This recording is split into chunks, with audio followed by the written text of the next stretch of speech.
UPSC जी पूर्व परीक्षा आहे ती पास झालो. शेतकऱ्यांसाठी काही असं वेगळा काही प्रयोग केला असं बाकीचे लोक सांगतात पण आम्ही तर सांगत त्यामुळे नाही. विद्यार्थी घडले त्याला कुठेतरी इलेक्ट्रिशियन व्हावं वाटलं तर आमच्या प्रत्येक प्रेक्षकाला काही गोष्टीचं जर कुतूहल वयाच्या 30-35 वयापर्यंत जर फक्त अभ्यासच केला असता मग बाकीचं आयुष्य जगायचं कधी. 3 करोड पर्यंत पोहोचलं. ग्रामीण भागामध्ये शिक्षण झालं माझं सगळं.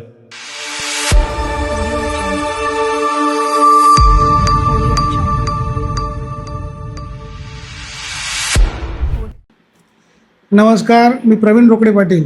गावठी बडबड या यूट्यूब चॅनलवरती आपल्या सगळ्यांचं आजच्या या नव्या कोऱ्या एपिसोडमध्ये सहर्ष स्वागत करतो. आज आपल्याकडे आलेले आहे ट्रायझन इलेक्ट्रिकल आणि सोलर कंपनीचे ओनर. 29व्या वर्षी त्यांनी या कंपनीची सुरुवात केली आणि आज त्यांचा टर्नओव्हर लगभग 3 करोडपर्यंत पोहोचला.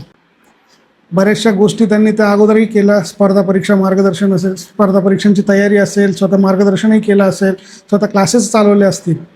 परंतु या सगळ्या गोष्टी माणसाला कुठपर्यंत घेऊन जातात आणि त्याच्यासाठी किती लिमिटेशन असतात हे त्यांनी ओळखलं आणि त्यानंतर त्यांनी स्वतःचा व्यवसाय करायचा निर्णय घेतला आणि त्यातून आज त्यांची 3 करोड टर्नओव्हर असलेली वयाच्या 29व्या वर्षी सुरू झालेली ट्रायझन इलेक्ट्रिकल आणि सोलर कंपनी. सर नमस्कार, तुमचं सगळ्यात अगोदर मी स्वागत करतो. धन्यवाद. सर्वात प्रथम जे गावठी बडबड हे यूट्यूब चॅनल आहे त्यांनी मला बोलण्याची संधी दिली किंवा माझं जे मनोगत आहे ते तुम्ही मला सांगण्यासाठी इथं जी संधी उपलब्ध करून दिली त्याबद्दल धन्यवाद. आणि त्याच्यामध्ये जे आहे आम्ही ट्रायझोन जी लाईट इंडस्ट्री आहे किंवा ट्रायझोन इलेक्ट्रिकल नाशिक आहे याच्यामध्ये आम्ही वेगवेगळ्या प्रकारचे कॉन्ट्रॅक्ट्स तसंच जे LED मॅन्युफॅक्चरिंग आहे त्याची सुरुवात आम्ही त्याच्यामध्ये केलेली होती. खरं तर सर जवळपास आजचा आमचा 6वा-7वा एपिसोड आहे. बरेचसे लोक आलेत पण तुमच्या वयाचा व्यक्ती आजपर्यंत माझ्या मंचाला लाभला नव्हता की जो यशस्वी आहे. ओके. तर मला प्रश्न भरपूर आहे, तुम्हाला प्रश्नही भरपूर विचारावे वाटत आहे. माझ्याकडे कलेक्शन पण भरपूर आहे कारण आपली जी प्रायमरी चर्चा झाली त्यातून आम्ही काही प्रश्न बनवले. प्रश्न विचारण्या अगोदर सर आमच्या प्रत्येक प्रेक्षकाला काही गोष्टीचं कुतूहल असतं की नाही ठीक आहे 3 करोडचा व्यवसाय झाला, सगळ्या गोष्टी ऐकायला खूप मस्त वाटतं. पण त्या अगोदर किशोर सर कसे होते किंवा किशोर वारुंचे सर हे व्यक्तिमत्व कसं घडलं, थोडक्यात परिचय द्या सर. बरं, जसं की आता तुम्ही विचारताय तसं मी एक थोडक्यात जसं की प्राथमिक शिक्षणापासून आणि इथपर्यंत कसं पोहोचलो अशी आपण थोडक्यात सुरुवात करू. त्याच्यामध्ये जसं की प्राथमिक शिक्षण, आता प्रत्येक जो विद्यार्थी आहे, आता मी एक ग्रामीण भागामध्ये शिक्षण झालं माझं सगळं. जसं की 1ली पासून 4थी पर्यंत मी प्राथमिक जिल्हा परिषद शाळेमध्येच पूर्ण शिक्षण जिल्हा झालं. परिषदच्या शाळेत जिल्हा परिषद शाळेमध्ये शिक्षण झालं. जिथे काय आता प्रत्येकाला माहिती आहे जिल्हा परिषद शाळेमध्ये ज्या सोयी उपलब्ध पाहिजे सरकारकडून किंवा काय त्या कशा पद्धतीने असतात आणि त्याच्यामध्ये शिक्षण घेणं आत्ताच्या पिढीला जर बघितलं आपण तर त्याच्यामध्ये शिक्षण जे घेतोय आपण तर ते खूप उच्च दर्जाचं आहे. म्हणजे त्यावेळेला ते शिक्षण उपलब्ध नव्हतं आपल्याकडे. आपल्या काळात नव्हतं सर. आपल्या काळामध्ये तसं शिक्षण आपलं वय जवळजवळ सारखंच असेल. हो. आपल्या काळामध्ये या गोष्टी नव्हत्या. आणि जसं तुम्ही उल्लेख केला की 29व्या वर्षी तुम्ही सुरुवात केली तसं मी ते 29व्या वर्षी, आता माझं वय 29 चालू आहे. अच्छा, 29 आता सुरू. हो, 29 वय आता माझा आता चालू आहे. म्हणजे जसं की मी त्याची सुरुवात ती 25-26 वयापासूनच या व्यवसायामध्ये. करा, माझ्याकडनं एक चूक झाली. मी 29व्या वर्षी सुरुवात झाली, हा माझा म्हणजे ऐकण्यात थोडीशी गल्लत केली. परंतु 25व्याच वर्षी सरांनी खरं तर कंपनी सुरू केली.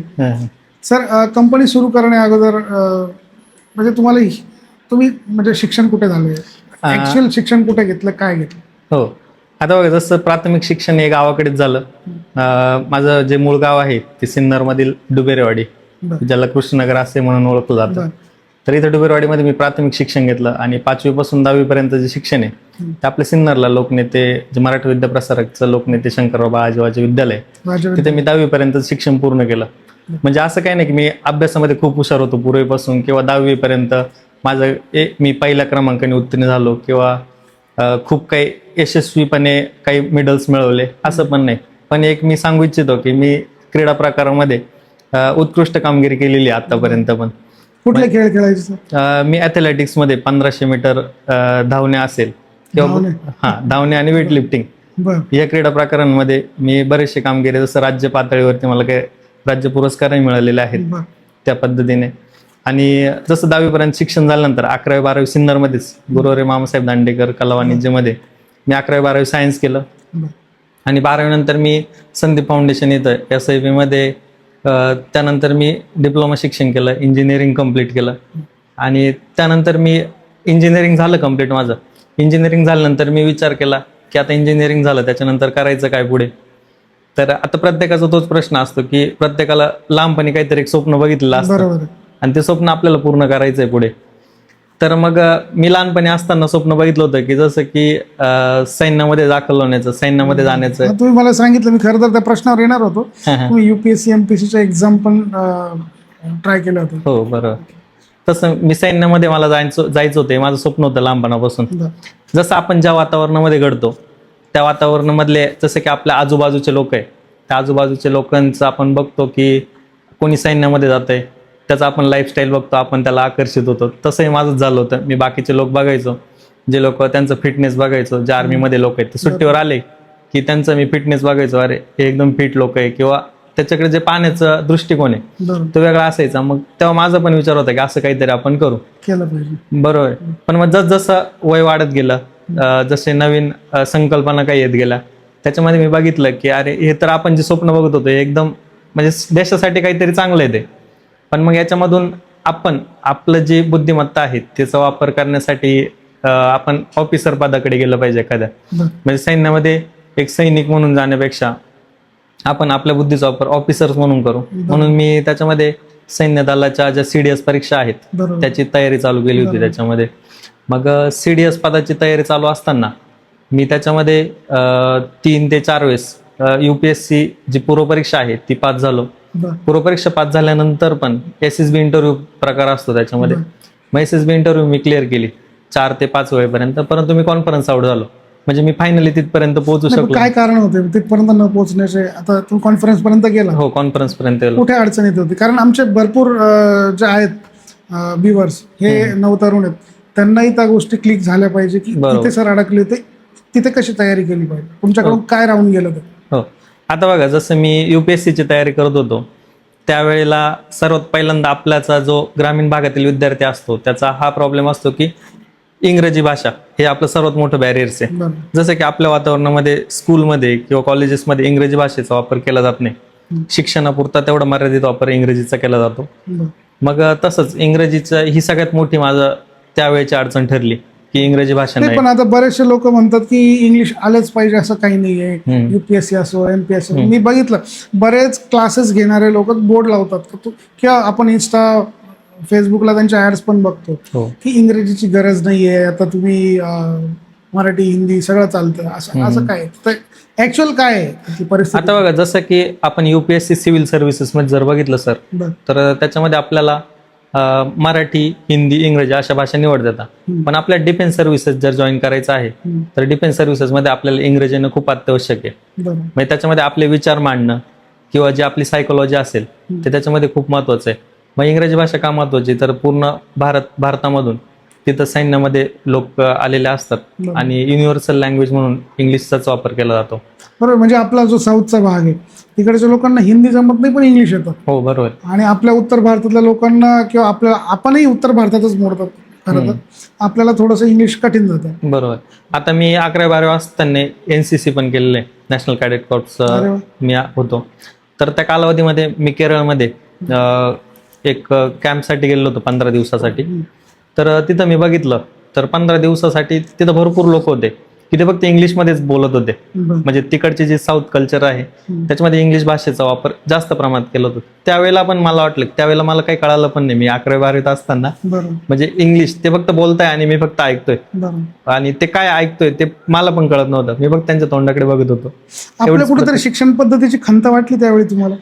हा, म्हणजे शिक्षण साऊथचा व्यक्ती जर खडखड इंग्लिश बोलत असेल, त्यांना आपली भाषा आपण मातृभाषा म्हणतो हिंदी ती जर येत नव्हती, फक्त इंग्लिश पहिलं त्यांनी प्राधान्य दिलं. मला आठवतं केरळ सगळ्यात पहिलं साक्षर राज्य म्हणून declare झालं. तर त्या गोष्टी कुठे अडत होता, काही सांगता येईल तुम्हाला? आता बघा सर, त्याच्यामध्ये शिक्षण पद्धती सरकार जे आहे त्याचा अवलंब करतच आहे. सरकार सगळ्या योजना आहेत ते राबवत आहे, परंतु त्या आपल्यापर्यंत पोहोचत नाही. म्हणजे ज्या ग्रामीण भागामध्ये जे विद्यार्थी आहेत त्यांच्यापर्यंत पोहोचत नाही. जसं की सरकारने एखादी योजना राबवली तर आता सध्या सोशल मीडिया किंवा जे तरुण आहेत ते आता सध्या ऍक्टिव्ह झालेले आहेत पहिल्यापेक्षा. बरोबर. म्हणजे ते लगेच सोशल मीडियावरती त्यांना कळतं, किंवा शासनाच्या वेबसाईट्स आहे. पूर्वी कसं शासनाच्या वेबसाईट्स किंवा संकेतस्थळ हे खूप कमी होतं. बरोबर. मग त्यामुळे आपल्यापर्यंत तशी माहिती काही पोहोचणं नव्हतं. त्यावेळेला पण म्हणजे जसं की मी युपीएससीची तयारी करत होतो. युपीएससीची तयारी करत असताना सरकारचे कोर्सेस फ्रीमध्ये होते, की ज्याला सैन्यामध्ये दाखल व्हायचे ऑफिसर्स पदासाठी फ्री कोर्सेस असायचे. बरं. पण ते आपल्याला तेव्हा माहीत नाही झालं, किंवा म्हणजे ग्रामीण भाग असल्यामुळे इथपर्यंत त्या कनेक्टिव्हिटी नसल्यामुळे आपल्यापर्यंत ते पोहोचलं नाही. म्हणजे एक सरकारचं याच्यामध्ये चूक म्हणता येणार नाही, परंतु जे उपकरण होते, किंवा आता जसं मोबाईलचे, इंटरनेटचे, सोशल मीडिया जे आहेत बरोबर. तिथलं त्यावेळेला माध्यमच नव्हतं. माध्यम नव्हते. दूरदर्शन सोडलं तर सर आपल्याकडे केबलही नव्हतं. हो बरोबर आहे. तर मग त्यामुळे ते पोहोचलं आपल्यापर्यंत नाही, हे वाटतं मला त्याच्यामध्ये. बरं सर, माझ्या माहितीत तुम्ही शिक्षक सुद्धा होतात, म्हणजे तुम्ही मुलांना हो. टीचिंग पण दिली. हो म्हणजे बरोबर. इंडस्ट्रीत येण्या अगोदर तुम्ही एक मार्गदर्शक म्हणून पण सामोरे गेलो. काय सांगाल तुम्ही? हो बरोबर. आता बघा सर, जसं मी स्पर्धा परीक्षेची तयारी करत होतो, स्पर्धा परीक्षेची तयारी करत असताना मी स्पर्धा परीक्षा करताना CDS ची तयारी करत होतो UPSC मध्ये. त्याच पद्धतीने मी बघितलं की आता मी लायब्ररीमध्ये अभ्यास करायचो. लायब्ररीमध्ये 8-8, 10 तास, 12-12 तास अभ्यास केला. त्याच्यामध्ये बघितलं की बरेचसे विद्यार्थी हे म्हणजे मला स्वप्न होतं की फक्त वर्दीसाठीच, जी वर्दी असेल त्याच्यामध्ये थोडासा आनंद वाटायचा. बरोबर. आणि जे वर्दीचे काम आहेत त्याच्यामध्ये प्रत्येक वेळेला बघा चॅलेंजिंग वर्क असतं काहीतरी. बरोबर. म्हणजे जसं की चॅलेंजेस स्वीकारता आले पाहिजे. आता तुम्ही एखादा जर वर्कर बघितलं साधा एखाद्या कंपनीमध्ये जाणारा, तर तो काय करतो, कंपनीमध्ये जातो, ते काहीतरी काम करतो, त्याला एक दिवसाचं टार्गेट असतं की तुम्ही सकाळी जा, तिथं एक मशीन आहे, ते मशीन ऑपरेट करायचंय, त्याच्यामधून जे प्रोडक्शन मिळेल ते कंपनीला सबमिट करायचंय आणि घरी टास्क आहे, नवीन काही शिकायचं. हो, नवीन काही शिकायचं नाही. परंतु तसंच जर आपण ज्या आर्मीमध्ये जे ऑफिसर्स असतील, पोलीस डिपार्टमेंटमधील अधिकारी असतील, अशा लोकांना दररोज नवीन चॅलेंजेस आहे. खूप. जसं पोलीस अधिकारी, त्याला काय दररोज नवीन केसेस आहे, कुठेतरी काहीतरी झालेलं आहे, ते सॉल्व्ह करायचंय त्याला. तर मी पण असंच काहीतरी चॅलेंजिंग करावं असं मला वाटत होतं. म्हणजे काय की मला चॅलेंजेस सॉल्व्ह करायला आवडतं. बरोबर. मग मी ते चॅलेंजेस सॉल्व्ह करण्यासाठी प्रयत्न करत होतो. तर जसं की ह्या वर्दीकडे जाण्यासाठी मी तयारी करत होतो, तर मला वाटलं की माझा अभ्यास आता पूर्णपणे होत आलेला आहे. म्हणजे मी इव्हन लास्ट अटेम्प्टला फक्त 0.50 एवढंच मार्काने राहिलेलो आहे. अरे बापरे. म्हणजे म्हणजे तुम्ही लगभग झालेच होते. हो, लगभग झालंच होतं. आणि एक 4-5 वर्ष नंतर, आणि त्याच्यानंतर माझा माइंड पण चेंज झाला की आता नको करायला. म्हणजे एक वेळ असतो कोणत्याही गोष्टीचा की तेवढ्या वेळ ती पूर्ण झाली पाहिजे आपल्याकडून. बरोबर. म्हणजे समजा मी जर वयाच्या 30-35 वयापर्यंत जर फक्त अभ्यासच केला असता, मग बाकीचं आयुष्य जगायचं कधी. आणि जसं की बघा मी म्हणजे आत्ताच्या सर, नवीन, पण वय खूप नव्हतं तुमचं, एक 20-25 वय होतं. हा अजून करू शकले असते, तुम्हाला असं वाटत नाही? नाही आज आता, वाटत नाही की तेव्हा आपण ते केलं असतं? हा नाही वाटत होतं, पण मी आता तरुण मुलांना पण तेच सांगतो की बघा आपली एक कॅपॅसिटी असते, बरोबर, त्या कॅपॅसिटी पर्यंतच आपण करायचं. म्हणजे आपल्याला वाटतं की आता होणार नाही, किंवा फसवणूक होईल आपलीच स्वतःची. बरोबर. म्हणजे वेळ वाया जाईल. मेन तर वेळ असते. मेन वेळ असतो, ते वय निघून गेलं असतं. मी जर आत्ता बिझनेस स्टार्ट केला असता तर मला ग्रो करायला अजून 10 वर्ष गेले असते पुढे. बरोबर. तर म्हणजे आयुष्य संपून जातं त्याच्यामध्ये. एक आपण सरासरी विचार केला, एक 60-70 वर्षापर्यंत माणसाचं आयुष्य काम करण्यासाठी असतं. अगदी अगदी. तर मग ते आयुष्य निघून गेलं असतं. मग हे करत असताना मला असं वाटतं 4 वर्षानंतर मी बघितलं की माझ्याकडे जी कॅपॅसिटी आहे शिकवण्याची, म्हणजे मी ती बिल्ड केली होती. राज्यघटना मी आजही तोंडपाठ आहे माझी. राज्यघटनेतले कोणतेही कलम विचारले मला, तर त्या कलमांपैकी कोणताही कलम मी एक्सप्लेन करू शकतो, बरोबर. एवढा मी त्यावेळेला अभ्यास केलेला होता. राज्यघटना, भूगोल, इव्हन मी त्याच्यात हे पण सांगतो की भूगोल विषयाचे मी असे काही प्रश्न सिलेक्ट केले होते, असं काही नोट्स तयार केले होते. त्याच्यातून जे PSI पूर्वपरीक्षा आहे 15 पैकी किमान 10 प्रश्न त्याच्यातले आलेले असायचे. अरे वा. तर एवढी तयारी मी केलेली होती. मग म्हटलं या तयारीचा वापर आपण काय करायचा आता. तर मी पुढे 4 वर्ष स्पर्धा परीक्षा करणाऱ्या विद्यार्थ्यांना शिकवलं. म्हटलं आपला हे वाया न जाण्यासाठी. मग मी त्याचबरोबर त्यांना शिकवताना मी पण स्वतः स्पर्धा परीक्षा देतच होतो बरोबर. आणि त्यांनाही शिकवत होतो. मग अशा प्रकारे मी काही पोलीस भरती अकॅडमीज असेल किंवा काय त्याच्यामध्ये शिकवत असताना त्याच्यातून बरेचसे विद्यार्थी घडले. म्हणजे मला तो विचारायचा होता प्रश्न करत की त्यातनं तयार झाले विद्यार्थी. त्यातलं 50 ते 60 विद्यार्थी असे आहेत की त्या अकॅडमीज मधून घडलेत. म्हणजे फक्त माझ्यामुळेच नाही, म्हणजे त्याचं पूर्ण श्रेय माझं नसेल, बाकीच्या लोकांचं श्रेय आहे त्याच्यामध्ये, पण मी त्याच्यामध्ये थोडंसं कवेना वाटा आहे माझा. सर, माझा पुढचा प्रश्न असा आहे, ट्रायझोन 3 करोडचं तुमचं टर्नओव्हर, कसं सुरू झालं? आता बघा म्हणजे सर. कारण तुम्ही मी तुमचे बरेचसे टप्पे अभ्यासले, एक टप्पा तुम्ही आता शिक्षकापर्यंत गेला. अचानक कंपनी काढायची, डायरेक्ट कंपनीत नोकरी करायची नाही, डायरेक्ट कंपनी काढायची. हो. मला ह्या गोष्टीचं कौतुक वाटतं की 25व्या वर्षी चला सगळेच स्वप्न बघतात. माझी स्वप्न म्हणजे कोणी जेव्हा सुरुवात करतं लाईफला बरोबर. खऱ्या अर्थाने की माझं हे राहील, माझं ते राहील, कॉलेज जीवनात माणसाला वाटत असतं, हो. पण डायरेक्टली निर्णय घ्यायचा आहे, ते कसं शक्य झालं? बरोबर. आता बघा सर, जसं मी पहिलं तुम्हाला सांगितलं ग्रामीण भागात राहत होतो. ग्रामीण भागातून मी ज्या वेळेला शिक्षण म्हणजे 12वी पर्यंत शिक्षण झालं, मी इंजिनिअरिंगसाठी नाशिकला राहायला गेलो. म्हणजे मी मामांकडे राहत होतो. मामांकडे मी किमान 8 वर्ष राहिलोय. मामाच्या घरी शिक्षण? हो, मामाच्या मामा घरी. कुठलं? मामा नाशिकमध्येच राहिला, ते बॉश मायको मध्ये काम करतात. ओके. तर मी 8 वर्षापर्यंत त्यांच्याकडेच राहिलोय. बरं. म्हणजे जसं घरी राहतो तसंच त्यांच्याकडे राहिलो 8 वर्षापर्यंत. आणि 8 वर्षामध्ये तिथं राहत असताना गावाकडचं एक राहण्याची पद्धती, राहणीमान आणि शहराचं राहणीमान आहे, त्याच्याबद्दलचं अट्रॅक्शन होतं. म्हणजे मी तुमचा प्रश्न असा होता की कंपनी कशी लगेच चालू केली. हा नाही, माझा प्रश्न असा काय होता, डायरेक्ट कंपनीत उभी करायची, कंपनीत काम नाही करायचं, अनुभव नाही काहीच घ्यायचा, काय नाही. हा, नाही, कंपनी आपल्याला उभी करायची. आता बघा सर, जर एखादा विद्यार्थी जर स्पर्धा परीक्षा करत असेल ना, तर त्याचा अनुभव खूप मोठा येऊन जातो त्याच्यामध्ये. त्याला ज्या त्याच्यामध्ये ठेचा लागतात ना, त्या खूप महत्वाच्या आहे. जसं की आता बघा, आपण एखादी मूवी बघतो किंवा त्याच्यामध्ये एखादा मूवीमध्ये 2 पात्र असतात, हिरोईन असते, हिरो असतो, त्यांचा ब्रेकअप होतो किंवा काहीतरी होतं. अशा वेळेला ते खूप डिप्रेशन मध्ये असतात किंवा काहीतरी. तसंच एखादा विद्यार्थी जर UPSC परीक्षा किंवा परीक्षा देत असेल ना, त्याच्यात 1 वर्षाची मेहनत असते, 2 वर्षाची मेहनत असते, आणि त्या मेहनतीमध्ये त्याला एवढी मोठी ठेच लागते जो अपयश आल्यानंतर. तर माझा मित्र आहे, आता त्याचं वय 40 आहे, अजून लग्न नाही केलं, UPSCचीच तयारी करत होता, करत राहिला, वय 40 आहे, आणि आज तो भरती जरी झाला, 58ला माझ्यामध्ये रिटायरमेंट झाला ना. हो, 58ला रिटायरमेंट. 18 वर्षासाठी फक्त त्याला नोकरी करायची राहिली. त्याला म्हटलं आज जरी तुला जॉईन केलं, प्रमोशन घेता घेता जे तुझं स्वप्न आहे ते कुठं पूर्ण होणार. बरोबर.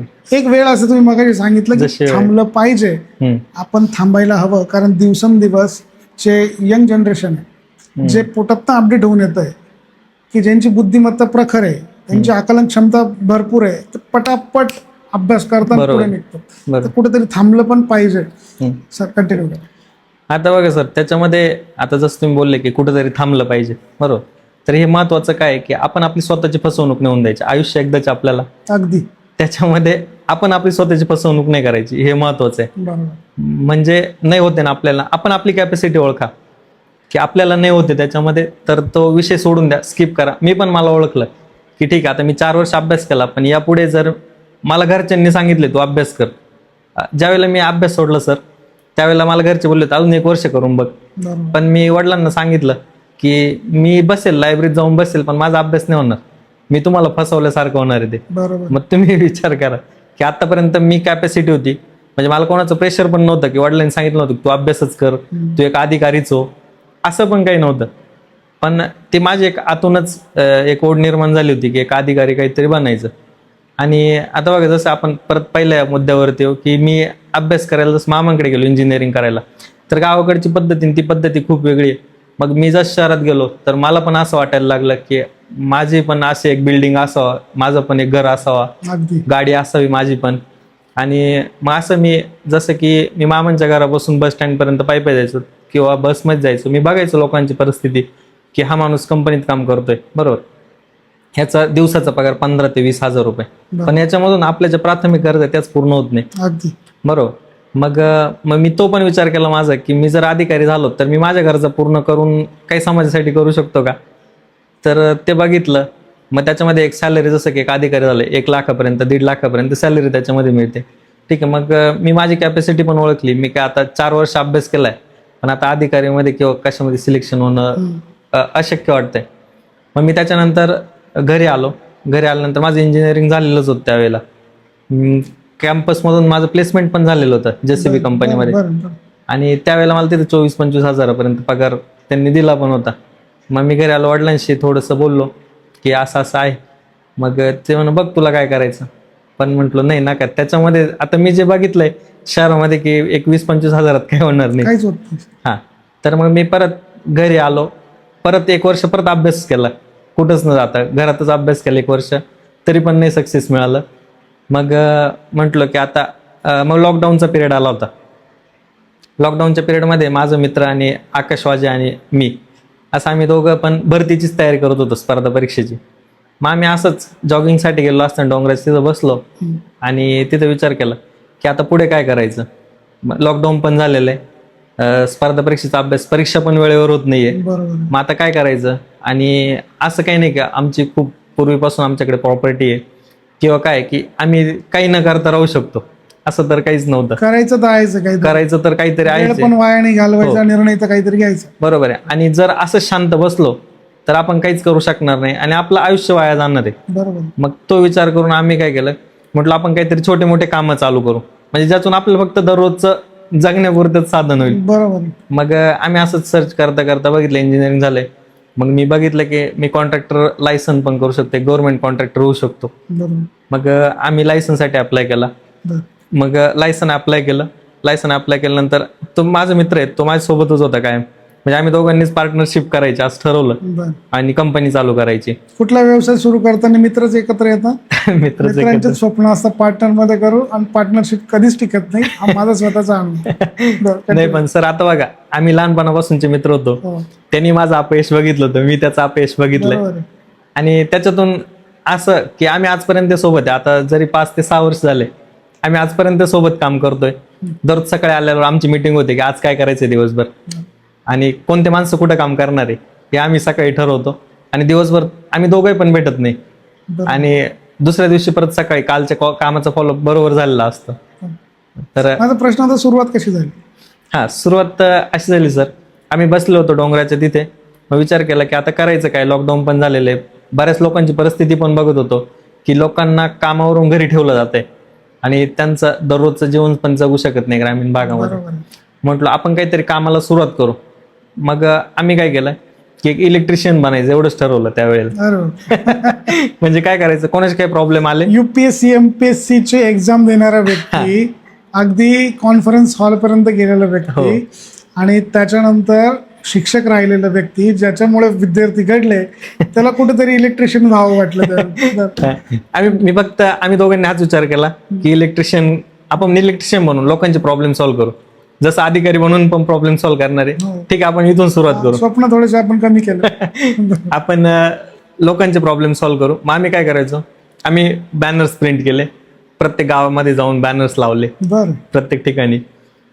जसं की सलून असेल गावातलं, तिथं लोक गर्दी होते, किंवा एखादं किराणा दुकान असेल, अशा ठिकाणी जाऊन आम्ही बॅनर्स लावले छोटे. त्यावेळेला आमच्याकडे पैसे पण नव्हते बॅनर्स प्रिंट करायला, पण मग आम्ही जसं की घरून मिळालेले थोडेसे 1000-1500 ऍडजस्टमेंट केली तुम्ही पैसे. तर ते 2-3 हजारामध्ये आम्ही ते बॅनर्स लावले इकडे तिकडे. मग त्याच्यातून आम्हाला 1-2 कॉल्स आले की आमच्या घरी बटन स्विच खराब झाले घरातले. मग ठीक आहे, त्यात लाजायची काही गोष्ट नव्हती, काम करायचंय ठरवलं होतं. आता सगळे मार्ग ब्लॉक झाले होते. स्पर्धा परीक्षा म्हणून अधिकारी पण म्हणजे ते मनातच राहिलं नव्हतं, त्यामुळे तिथपर्यंत पोहोचण्याचा विषयच नव्हता. त्यानंतर बाकी कुठे जॉब करायचे तर मनात पहिल्यापासूनच नव्हता आणि तो विचार पण केला नाही. जॉबच्या प्लेसमेंट्स पण मिळाल्या होत्या, पण जॉब नाही करायचं ते एक मनामध्ये होतं. काहीतरी स्वतःच करू, म्हणजे दररोज काहीतरी चॅलेंजेस असेल. आता बघा इलेक्ट्रिशियन म्हणजे तिथे जाऊन त्याला प्रॉब्लेम सॉल्व्ह करणं आहे, बघणे छोटा का असं ना, पण फील्डवर जायचं, प्रॉब्लेम सॉल्व्ह करायचा आहे. मग आम्ही तसंच कोणाचा फॅन बसवायचा, कोणाचा त्याचा कॉल यायचा, आमचा फॅन खराब झालाय तो रिपेअर करायचा किंवा बसवायचा. मग आम्ही तिथं जायचं, बघायचं हा याचा फॅन खराब झाला, आणि त्यावेळेला हार्डली काही नाही 200-300 रुपये मिळायचे दररोजचे. आणि मग असंच चालू होतं. मग विचार केला की याच्यामध्ये काय नाही, फक्त आपण प्रॉब्लेम सॉल्व्ह करतो, लोक खुश होतात, पण आपलं जगण्याचं साधन काय, आपल्याला त्यातून काही मिळत नाही. आउटपुट पाहिजे, असं आउटपुट काहीतरी पाहिजे. आपण जे स्वप्न बघितलं ते आपलं पण एक बंगला पाहिजे, आपली पण गाडी पाहिजे, इथं नाही होणार. अशी स्वप्न याच्यातून तर नाही होणार, त्या स्टेपला नाही होणार. म्हटलं करायचं तर काहीतरी आहे, कंटिन्युटी ठेवू आपण याच्यामध्ये. मासेच काम करता करता आम्ही एक रेंटेड ऑफिस घेतलं सिन्नरमध्ये. असेच युट्यूबला व्हिडिओ बघत होतो, याच्यामध्ये कोणी मार्गदर्शन करत होतं ते ऐकत होतो, कोणाचा जो पॉईंट आवडला तो मनात ठेवायचा, दिवसभर त्याच्यावरती विचार करायचा. आणि मग असंच एक ऑफिस रेंटेड घेतलं 2500 रुपये मंथली. मग ते कसे मिळवायचे, तर आम्हाला एक मित्र होता माझा, मित्र म्हणे का आमच्या दाजींचं काम करायचं आहे, आम्हाला घराचं बंगल्याचं काम आहे इलेक्ट्रिक, तुम्ही कामं करता ऐकलं. म्हटलं हो करतो. मग तो म्हणे ठीक आहे आपण ते काम तुम्हाला देऊ. मग ते काम आम्ही घेतलं. त्याच्यामध्ये आम्हाला 3,500 रुपयाला घेतलं आम्ही ते. बर. त्याच्यामध्ये इलेक्ट्रिशियन वायरिंग टेंडर मिळालं तुम्हाला? पहिलं मित्राकडनं घराचं पहिलं टेंडर मिळालं? पहिलं टेंडर मिळालं. मग त्याच्यामध्ये आम्ही ते काम घेतलं पहिलं. त्याच्यामध्ये 3,500, 2-3 रूम होत्या. त्याची वायरिंग पूर्ण करून ते कोणतरी अर्धवट सोडून गेलेलं होतं. मग ते आम्ही पूर्ण करून आम्हाला 3,000 रुपये मिळाले. आम्ही त्याच्यात रेंट येते असं ऍडजस्ट करायला लागलो. बरोबर. आणि मग याची सुरुवात झाली. त्याच्यानंतर आम्हाला एक कंपनीचं कॉन्ट्रॅक्ट मिळालं. कंपनीमध्ये आम्हाला काय मिळालं की वायरिंग डिसमेंटल करायची होती. बर. म्हणजे जुनी कंपनी पाडायची होती त्यांना, ते डिसमेंटल करायची होती. ते 30,000 रुपयाचं काम पहिलं मिळालं. कंपनीचं मोठं काम म्हणजे असं समजू आपण. त्यावेळेला माझ्यासाठी असलेलं मोठं काम 30,000 रुपये मिळणार होते. पहिलं मोठं काम. मी त्याचा हिशोब केला सगळा की एक 5,000 ते 7,000 रुपयापर्यंत आपला सगळा खर्च आहे. आपल्याला 25,000-1,000 रुपये त्याच्यामध्ये मिळतील. मग ते पैसे मिळाले. त्याच्यातून आम्ही इक्विपमेंट्स घेतले. तोपर्यंत इक्विपमेंट्स पण नव्हते आमच्याकडे काही. मग त्याच्यामध्ये काही ड्रिल्स मशीन असेल, जे आम्हाला कामासाठी लागणारे मशीन्स, आम्ही त्यातून ते खरेदी केले सगळे. ज्या महत्वाच्या गोष्टी ज्या महत्वाच्या गोष्टी त्यातून खरेदी केल्या. मग आमचा थोडा कॉन्फिडन्स वाढला आता. मग हळूहळू दुसरीकडे कंपन्यांमध्ये शोध घेतला. इंडस्ट्रियल एरियामध्ये फिरायचो, काही काम आहे का. मग कोणी कॉन्ट्रॅक्टर असायचा, मग तो आम्हाला सांगायचा अरे हे काम आहे, करणार का. मग त्याला सांगायचं ठीक आहे.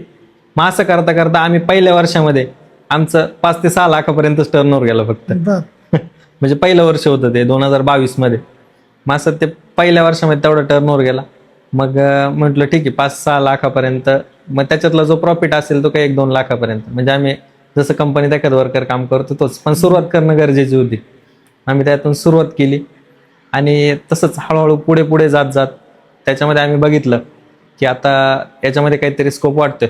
आम्ही गव्हर्नमेंट इलेक्ट्रिकल लायसन तर पहिलेच करून ठेवलेलं होतं एक्सपिरियन्सवरती. मग त्याच्यामध्ये आम्ही काय केलं की गव्हर्नमेंटचे जे काही टेंडर मिळत आहे का ते बघितलं. मग ग्रामपंचायत कार्यालय असेल, नगरपालिका, असं इकडे तिकडे फिरणं चालू केलं आम्ही त्याच्यामध्ये. मग इकडे तिकडे फिरलो. आम्हाला त्याच्यात पण कोणी उभं केलं नाही पहिल्यांदा. म्हणजे ठीक आहे नवीन आहे किंवा काय ओळख नाही किंवा जसं की कोणी राजकारणामध्ये आमच्या घरामध्ये असं पण नाही. मग आम्ही ते तिथंच बघितलं की याच्यात काय आपल्याला मिळत नाही. पण काही दिवसांनी अचानक कॉल यायला सुरुवात झाली की आमच्या या ग्रामपंचायत असं काम आहे, तुम्ही आमच्याकडे येऊन गेले. मग हे काम करायचं आपल्याला. मग आम्ही सोलारचे कामं चालू केले त्यावेळेला. कारण इंजिनिअरिंगला असताना त्याच्या फिरण्याचा फायदा व्हायला लागला. म्हणजे इन्स्टंट कधी रिझल्ट नसतो. तुम्ही जे फिरला, तुम्ही जी कृती केली त्याचे रिझल्ट हे हळूहळू मिळतात. बरोबर आहे सर. म्हणजे मी जे 6 महिन्यापूर्वी फिरलो होतो त्याचा फायदा मला त्याच्या 6 महिन्यानंतर झाला. हा, म्हणजे आपण जे काम कोणतंही करतो त्याचा आपल्याला फायदा होतोच. आणि तुम्ही असं पण विचारलं मला की कोणता अनुभव नसताना, कुठेही काम केलं नसताना अचानक कामाची सुरुवात कशी झाली. तर त्याच्यामध्ये जसं की मी स्पर्धा परीक्षा करत असताना त्याच्यामध्ये खूप शिकलो की म्हणजे स्टेबल कसं राहिलं पाहिजे माणसाने. त्यानंतर सायकोलॉजीचा बराचसा अभ्यास केला होता मी त्याच्यामध्ये. तर मग अशा कामांची सुरुवात आमची त्याच्यामध्ये झाली होती. ट्रायझोनची संकल्पना काय, म्हणजे ट्रायझोनच नाव दिलंय आपण? हा, ट्रायझोनच का किंवा काय. तर मी तुम्हाला सांगितलं की आम्ही एक बसलो होतो असंच विचार करत, कामं चालू करायचे. मग काहीतरी नाव पाहिजे आपलं.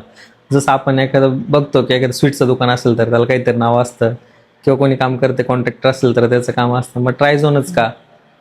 तर त्याच्यामध्ये बघा सर, आपलं जर्मनी आहे, इंडिया आहे, अमेरिका आहे, असे 3 कंट्री ते एकमेकांवरती डिपेंड आहे सगळ्या.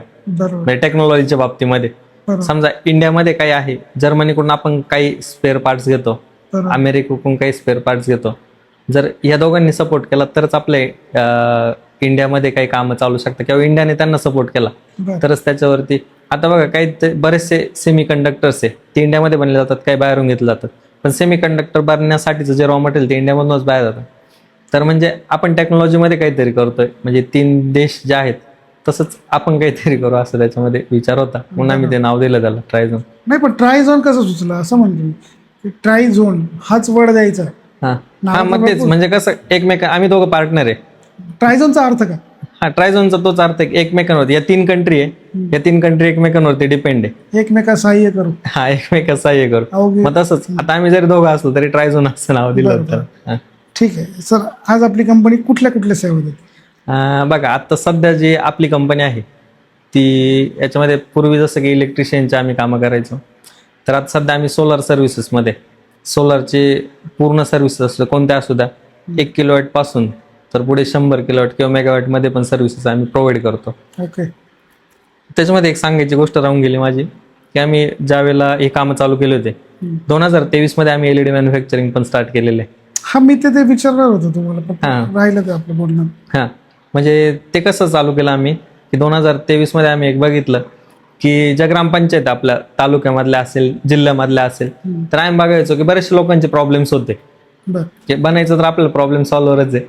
प्रॉब्लेम्स होते की लोक स्ट्रीट लाईट सेल करायचे, पण त्याला कोणी प्रतिसाद देत नव्हतं. एकदा सेल झाले, 2 वर्ष वॉरंटी, ते काय सांगायचे, काढून आणा तुम्ही, आम्ही चेंज करून देऊ. ते ग्रामपंचायतला प्रत्येक वेळेला पॉसिबल नाही. मग आम्ही अशी टीम बनवली, आम्ही असं मॅन्युफॅक्चरिंग स्टार्ट केलं की स्ट्रीट लाईट तयार करायच्या आणि फक्त ग्रामपंचायतला सप्लाय करायच्या, जेवढ्या ग्रामपंचायत आहे तेवढं. त्या आता सर तुम्ही जर बघितलं तर सिन्नर तालुक्यातल्या प्रत्येक ग्रामपंचायतला आपल्या लाईट्स आहे, तुमची स्वतःची, आमच्या ट्रायझोन ब्रँडने लाईट्स आहे. तर त्याच्यामध्ये आम्ही संकल्पना ही ठेवली की तुम्ही लाईट्स घ्या आमच्याकडून विकत, जो बाहेर मार्केट त्यापेक्षा रेट पण कमी देऊ आम्ही, आणि इन्स्टॉलेशनला आमची टीम येईल तुमच्याकडे. तुमचा लाईट खराब झाला, आम्ही कॉन्ट्रॅक्ट करतो, AMC अॅन्युअलचं कॉन्ट्रॅक्ट करतो. तुमचा लाईट खराब झाला की तो लाईट्स तुम्ही घेऊन या आमच्याकडे परत, असं बाकीचे लोक सांगतात, पण आम्ही तसं सांगत नाही. आमचा माणूस येईल तिथे, ती लाईट चेंज करून दे. सर्व्हिस बेसवरती काम चालू केलं, आम्हाला त्याला पण चांगला प्रतिसाद मिळाला. म्हणजे तिकडे तुमची खऱ्या अर्थाने. सर मला आता कोट्यावधीचा आपण जो उलाढाल म्हणतो, असं कुठलं काम होतं की जे तुम्हाला मोठं आहे आणि ते आपल्याला मिळालंय, ज्याने आपलं पूर्ण चेंज झालं लाईफमध्ये? हो, बरोबर. आता सर बघा, असे म्हणजे असं खूप मोठं काम आहे असं पण नाही काय त्याच्यामध्ये. एक आम्हाला 25 ते 30 लाखापर्यंतचे काम आहेत, त्यानंतर 40 ते 50 लाखापर्यंतचे एक कॉन्ट्रॅक्ट मिळत गेले असे. म्हणजे पूर्वी आम्हाला जे पहिलं गव्हर्नमेंट कॉन्ट्रॅक्ट मिळालं नाही, पण तुम्हाला खऱ्या अर्थाने वाटलं असेल का आपण आता ट्रॅकवरती आलोय, असं काही काम असेल? आता ती गोष्ट आमची मागच्याच वर्षीची आहे. आम्हाला बायपचं एक टेंडर मिळालं, त्याची साधारण अमाऊंट आहे 25 लाखाची. म्हणजे ते आम्हाला 25 लाखाचं काम मिळालं. जसं की आमचा 2 वर्षाचा टर्नओव्हर, म्हणजे जर विचार केला असता पहिल्या वर्षाचा, तर 2 वर्षाचा टर्नओव्हर जेवढा होता तेवढं ते आम्हाला 1च महिन्यामध्ये तेवढं टर्नओव्हर आमचा क्रिएट झालं. तर आम्हाला ते काम मिळालं होतं सोलारमध्ये 40 किलोवॅट साठीचं. तर तो एक आमचा टर्निंग पॉईंट होता. आणि म्हणजे आम्हाला असे PM सूर्यघर योजना आहे, त्याच्यामधले जे काम आहेत सोलारचे ते पण आम्हाला मिळत गेले. मग आम्ही वेंडर क्रिएट केला त्याच्यासाठी येते. म्हणजे असं तो आम्हाला एक टर्निंग पॉईंट वाटला की हे सोलारमध्ये आता काहीतरी करिअर आहे. आणि त्याचबरोबर आम्ही EV चार्जिंग स्टेशन्स ते पण इन्स्टॉल करणं चालू केलं. EV चार्जिंग स्टेशनची सर्व्हिस म्हणजे आम्ही मागच्या वर्षामध्ये हे खूप म्हणजे त्याच्यावरती खूप रिसर्च केलं, लोकांना सर्व्हिस कशी पाहिजे किंवा आपण कुठपर्यंत काम करू शकतो हे आम्हाला त्याच्यातून हे करता आलं. बरोबर सर, म्हणजे तोच टर्निंग पॉईंट ठरला आमचा. तुमचं काही असे शेतकऱ्यांसोबतचे काही काम आहे, कारण तुम्ही ग्रामीण भागातून? हो, बरोबर आहे सर. तुमचे कामही ग्रामपंचायत ज्या आहे त्यांच्याशी निगडीत भरपूर होते. मग शेतकऱ्यांसाठी काही असं वेगळा काही प्रयोग केला? हा, बघा आता की जसं की आपण जसे स्ट्रीट लाईट मी तुम्हाला बोललो, आम्ही ते असेंबल करायचो, मॅन्युफॅक्चरिंग करायचो आणि ते सेल करायचो. तर आम्ही आदिवासी भागामध्ये खूप जास्त कामं केले आणि मला आवड आहे आदिवासी भागात काम करण्याची. जसं की आता आम्ही त्र्यंबकेश्वरमध्ये राजेवाडी म्हणून एक गाव आहे, तिथं पहिल्यांदा व्हिजिटला गेलो मार्च-एप्रिलमध्ये, 1-2 वर्षापूर्वी. तिथं बघितलं त्या लोकांना पिण्याचं पाणी पण सहजरित्या उपलब्ध होईल असं काहीच नाही आहे तिथं. मग तिथं जाऊन बघितलं, मग तिथले शेतकरी बघितले आम्ही. शेतकरी म्हणजे फक्त ते नावालाच शेतकरी आहे, म्हणजे शेती करण्यासाठी पण त्यांच्याकडे तेवढे संसाधनं उपलब्ध नाही आहे. मग तिथं बघितलं की या लोकांना काहीतरी खरंच गरज आहे. मग तिथले जे ग्रामसेवक आहे त्या ग्रामसेवकांशी बोलणं झालं आमचं सगळं. त्यांच्याकडे ऑलरेडी निधी पण आलेला होता, पण त्यांना योग्य काम करण्यासाठी कोणतरी माणूस आवश्यक होता. बरोबर. तर मग आम्ही तिथं गेलो, बघितलं, त्यांनी सांगितलं, आमची डील पण झाली त्याच्यामध्ये की आम्ही काहीतरी चांगलं करून देऊ. आम्ही एकदम त्याच्यामध्ये मार्जिन न ठेवता कोणतंही, कारण आम्ही तिथली परिस्थिती बघितली की इथं खूपच बिकट अवस्था आहे. तर मग त्या शेतकऱ्यांसाठी आम्ही म्हणजे तिथून सर 1 किलोमीटरपर्यंत आम्ही पाणी नेलेलं आहे, ज्या विहिरीपासून तर गावापर्यंत. ते लोक अक्षरशः हंडा घेऊन किंवा पाणी डोक्यावरती वाहत होते तिथून. तर तिथपर्यंत पाणी गेलं म्हणजे त्या लोकांचा आनंद वेगळा होता. तर तेवढं काम आमच्याकडून चांगल्या पद्धतीने झालेलं आहे. म्हणजे असं तेवढं एकच नाही तर असे बरेच गाव आहेत. आत्ता पण आमचं इथं अकोले राजूरमध्ये काम चालू आहे, तिथं पण सेम कंडिशन आहे. म्हणजे असे भरपूर गाव आहे, म्हणजे सांगायला ते कमी पडतील. तर अशा ठिकाणी आम्ही कामं केलेली आहेत. बरोबर. सर, माझा पुढचा प्रश्न असा आहे, प्रश्न नाही म्हणते ना, जे आमचे नवीन तरुण आहे त्यांना उद्योगाबद्दल किंवा काय सांगाल तुम्ही? तुमचं काय मत आहे? लोकांनी व्यवसाय केला पाहिजे, नाही केला पाहिजे, किंवा करायचं असेल तर काय सांगाल? ओके. आता बघा त्याच्यामध्ये कसं आहे, तरुण जे लोक आहेत, तर तरुण लोकांना माझं एवढंच सांगणं असेल की ज्यावेळेला आपण व्यवसाय करतोय किंवा कोणतीही गोष्ट करतोय, फक्त तुम्ही व्यवसायच करा असं पण माझं म्हणणं नाही त्याच्यामध्ये. तर तुम्ही जे काय करताय ते मन लावून करा, म्हणजे आपला त्यात वेळ वाया घालवू नका. म्हणजे समजा एज्युकेशन करताय, एज्युकेशन करत असताना फक्त शिक्षणाकडेच लक्ष द्या, बरोबर. आणि तसंच तुम्ही व्यवसाय करायचा आहे, तुमची जर पूर्ण तयारी आहे, आपलं मन सांगतं आपल्याला की आपण काय करायला पाहिजे, तर तसं करायचंय. जसं की मला बिझनेस करायचा होता किंवा पूर्वीच्या काही संकल्पना माझ्या वेगळ्या असतील, पण आज मला जे वाटतंय ते मी केलं, किंवा मला कोणी फोर्स पण केला नाही की तू बिझनेसच कर, बरोबर. आपण आपल्या कॅपॅसिटी ओळखायच्या बरोबर, की मला वाटते मी हे करू शकतो, बरोबर. तर ते करायला पाहिजे आपण. म्हणजे तरुण जरी जे लोक आहे त्यांनी जे आपल्याला वाटतं आपली कॅपॅसिटी ओळखून करायचं की बरोबर. हा ठीक आहे मी हे करू शकतोय. एखाद्याला वाटलं की मला एखाद्या कंपनीमध्ये काम करायचंय, त्याच्या घरचे म्हणतात नाही तू बिझनेसच कर, तर ते प्रेशर नकोय. प्रेशराईज तुला काय वाटतंय तू ते कर, असं.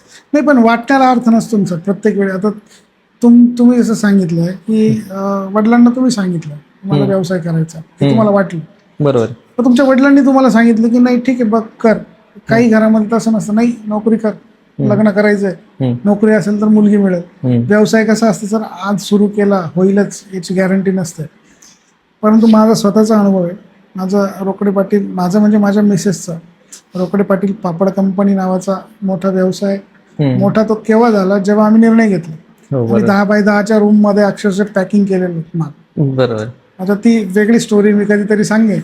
परंतु जेव्हा आपण सुरुवात करतो एखाद्या गोष्टीची, मला वाटतं तुमचं ओपिनियन ठीक आहे, परमेश्वर नेहमीच आपल्या पाठीशी उभा असतो. की तुम्हाला ते प्रत्येक नवीन जो दिवस उगवतो तिथं तो कुठेतरी एक संधी ठेवतो.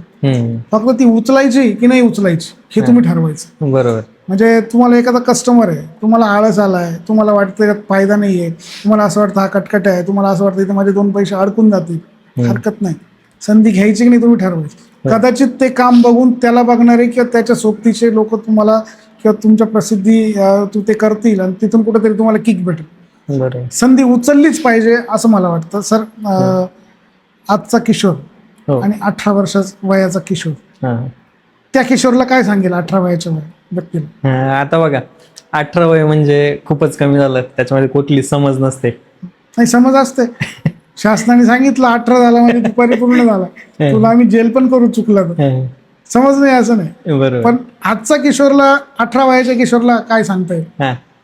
तर बघा, जसं की 18 वयाचा जो किशोर आहे त्याला समज कुठलीच नव्हती असं समजलं तरी चालेल. हा, तुम्ही एक पात्री बोलू शकता की मला समज नव्हती. नाही, म्हणजे माझ्या वैयक्तिक बाबतीमध्ये त्यावेळेला कोणतीच समज नव्हती, तर त्याच्यापेक्षा खूप पटीने आहे. म्हणजे आज त्यावेळेला मी विचार पण केला नव्हता की पुढच्या म्हणजे माझ्या वयाचे 29व्या वर्षी मी या स्थितीत असेल किंवा या स्टेजला असेल. एक इलेक्ट्रिशियन माणूस या इथपर्यंत पोहोचेल असं वाटत, असं वाटलं नव्हतं मला. बरोबर. ठीक आहे सर, तुमच्या मते यशाची व्याख्या काय? सर, यशाची व्याख्या बघा, आता आपण माणूस आहे, बरोबर आहे, माणसाची इच्छा कोणतीच पूर्ण होत नसते. आता त्यावेळेला मी फक्त विचार केला होता की ठीक आहे आपण इलेक्ट्रिशियन म्हणून काम करू, म्हणजे स्पर्धा परीक्षा. म्हणजे बघा माझी परिस्थिती कशी झाली, मी खूप मोठं स्वप्न बघितलं आणि ते स्वप्न पूर्ण नाही झालं, मग मी परत बेसिक पासून सुरुवात केली, बरोबर आहे. म्हणजे एक अधिकारी होण्याचं स्वप्न आणि परत एक इलेक्ट्रिशियन म्हणून, तर यश म्हणजे नाहीच असं समजा तुम्ही. माणूस किती मिळाला आपल्याला, म्हणजे आता आम्ही मागच्या वर्षाच 3 कोटी टर्नओव्हर आणि आता त्याच्या दुप्पट तिप्पट पण होऊ शकतो. या तुमचं टार्गेट काय आता? म्हणजे मी टर्नओव्हर टार्गेट नाही करत सर, त्याच्यामध्ये मला हे आवडते की लोकांचे प्रश्न सोडवण्यासाठी, म्हणजे तुम्ही जसं म्हटलंय काम करत राहायचं, तुम्ही म्हटलंय कटकट करणारा ग्राहक आहे किंवा काय, तर आमच्याकडे पण असे भरपूर कस्टमर्स असतात, कटकट करणारे ग्राहक असतील किंवा काय असेल, तर फक्त आपण आपल्या पद्धतीने त्याला कसं हँडल करायचं ते आपल्यावरती. आणि पुढचं टार्गेट किंवा काय जे आहे आपण काम करत राहायचं, आपलं टार्गेट ऑटोमॅटिक कम्प्लीट होत जातं.